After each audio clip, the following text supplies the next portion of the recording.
இன்னைக்கு விவசாய தொழிலாளர்கள் இருந்த பகுதி அனைத்து இந்திய அண்ணா திராவிட முன்னேற்ற கழகம் ஆட்சி 2014 அம்மா இருக்கின்ற பொழுது விவசாயிகளுக்கு தொடக்க வேளாண்மையில் வாங்கிய பயிர்கடன் தள்ளுபடி செய்யப்பட்டது.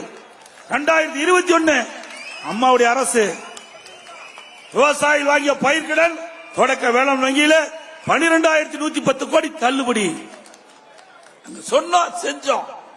உங்களால் அப்படி ஏதாவது செய்ய முடிஞ்சுதா? மக்களுக்கு பல திட்டங்களை கொண்டு வந்து நிறைவேற்றுகிறோம். எங்களுடைய நிர்வாகிகள் தொண்டர்கள் நெஞ்சை நிமித்தி மக்களிடத்தில் சென்று வாக்குகளை சேகரிக்கிறோம்.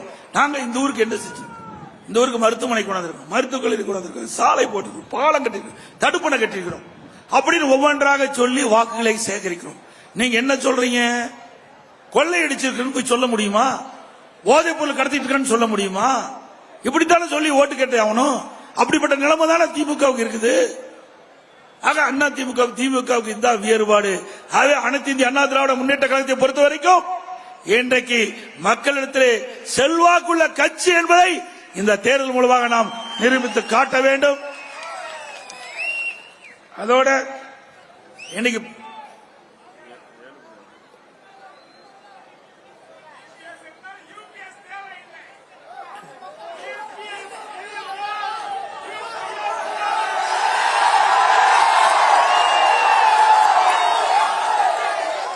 இது விவசாயிகள் நிறைந்த பூமி.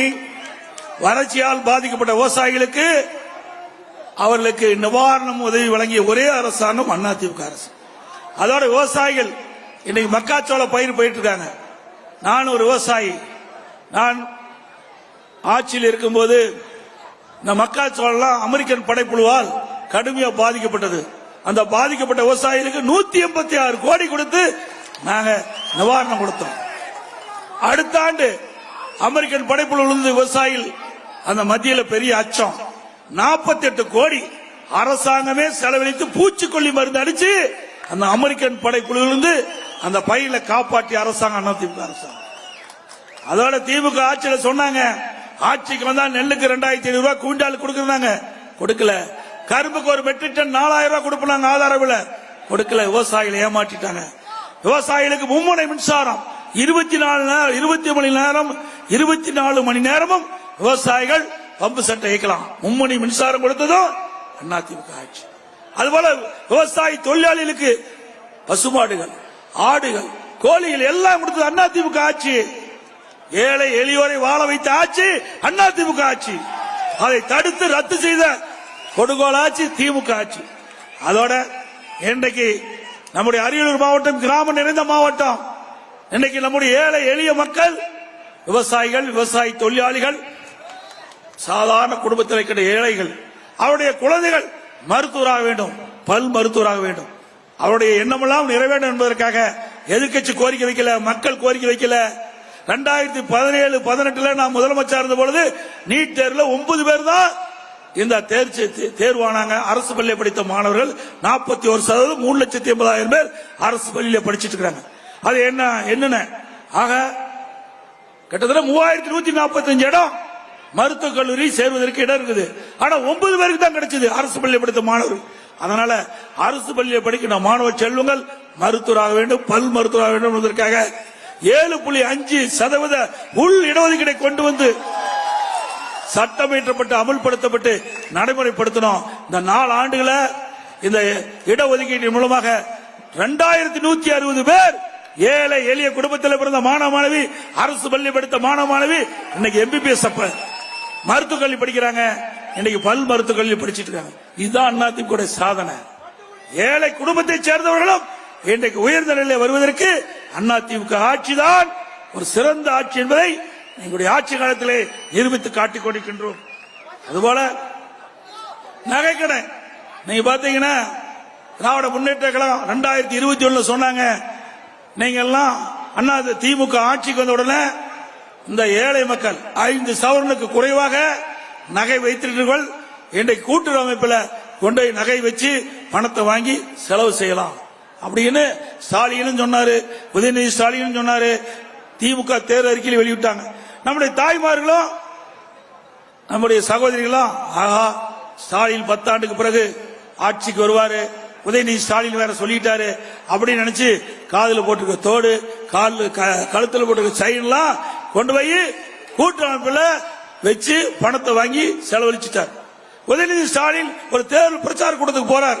அப்ப பெண்கள் எல்லாம் பாக்குறார், காதுல தோடு இருந்தது, கழுத்துல செயின் இருந்தது.